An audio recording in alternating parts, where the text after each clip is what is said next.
We're going to look at minor sevens from one more angle here.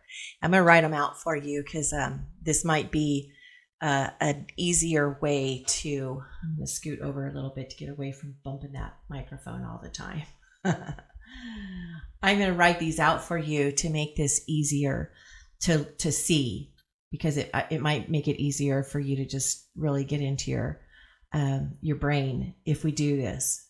So let's talk about C minor 7. That's easy, right? We have a C minor,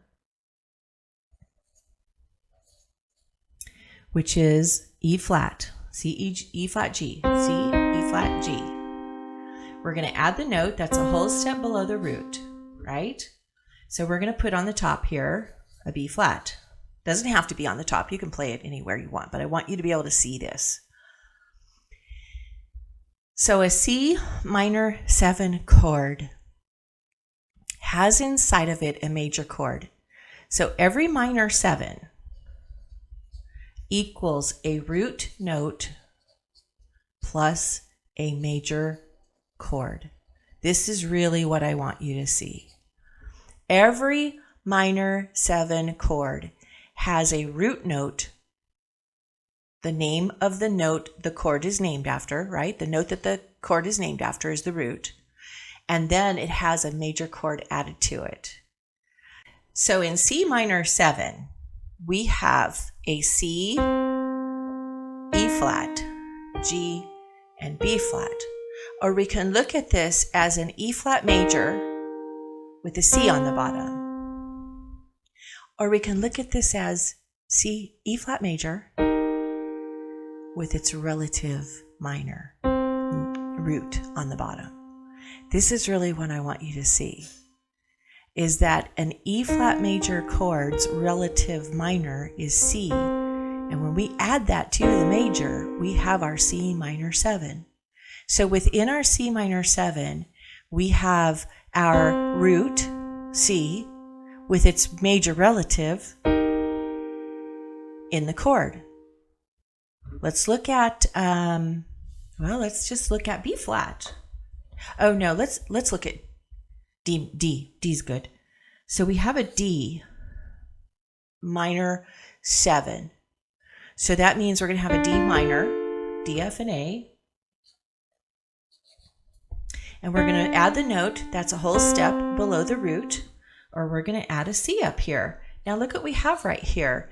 Inside of our D minor 7, we have an F major with a D bass, or D minor's relative.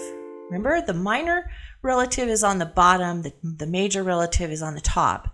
So we have a D minor. Let's say we're going to say, hey, who's D minor's relative? Well, it's going to be 1, 2, 3 half steps. And that's a major chord. You build a major chord on that, and you have your total 4 notes for your minor 7 chord. You see that? So you have a major chord with its relative minor here, or a minor chord, minor, with a major chord built on the third of the minor. This is another way to look at it. So if I say, hey, let's do B flat minor 7. Well, here's B flat. Now you need to know who's its relative. 3 half steps above. 1, 2, 3. We're going to put a D flat major chord there. The D flat, F, and C, A. D flat, F, and A flat. There we go. There's our B flat major, or B flat minor 7. So we took B flat up 3 half steps to its relative, D flat major, and we built a major chord on the D flat. There we go. I hope this is starting to come together. I'm going to keep playing through a few more in case some of you are struggling with seeing this. G minor 7. Take the third tone of the G scale, build a major chord on it. There's its relative. B flat major is related to G minor. There's my G minor 7 chord. So when I look at playing a minor 7 chord, I'm not thinking, what are the notes in my minor 7? Or, what's the whole step below my root? Add that to the chord. I am thinking D minor 7, it's related to F major. There's an F major and a D minor chord. A flat minor 7. 1, 2, 3. There's a B major chord in an A flat minor 7. Let me show you that. Okay, probably could call that a C flat minor with an A flat, or a G sharp major, B major. G sharp minor has a B major in it. Notice that I changed the terms. Let me explain that real quick on this. If I call this A flat, well, let's go back to C.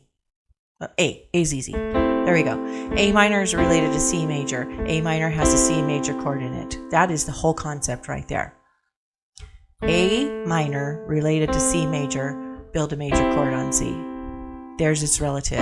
A minor has its related major inside of it. But you'll notice that the names A minor, C major are 2 notes apart in the alphabet. All right, so that you're like, well, okay, duh. What else would you call that? Well, you probably wouldn't call it B sharp. You could, but it's not 2 letter names apart. That's why you wouldn't. So if I'm going to play an E flat minor, the names of my note are E flat, G flat, B flat. I didn't call this F sharp. I called it G flat. 2 letter names apart. F sharp, E to F sharp is only 1 letter name. So if I'm going to play E flat minor 7, I'm going to have a G flat major inside of my E flat minor 7 chord. Why would I call this G flat major and not F sharp major? Because it's not 2 letter names apart. So if I started out here and went, oh, F sharp major, which minor 7 is that in? Oh, it's in that one. I'd have to call that D sharp major 7 because they need to be 2 letter names apart. That's in traditional piano. If you want to think of it different and you're like not going to be some guy, hanging out with all these theory gurus that are going to argue with you about things like that, you think about it however you want to. If you want to really be proper and know the theory about it, that's the proper way. So going back to A flat minor 7, are we going to call this A flat or G sharp? And if we call it G sharp, G, A, B, then this is a B major. But if we call it A flat, A, B, C, my relative has to be C something. Well, that's a C flat, okay? So that's why I said that a while ago. The A flat major or A flat minor and the relative of A flat minor 7, the relative in it is a C major. That gets really confusing.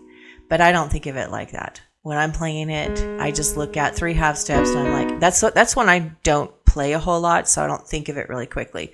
So in that case, I don't think about a relative. I actually look at it and go 3 half steps. Oh, play that major chord.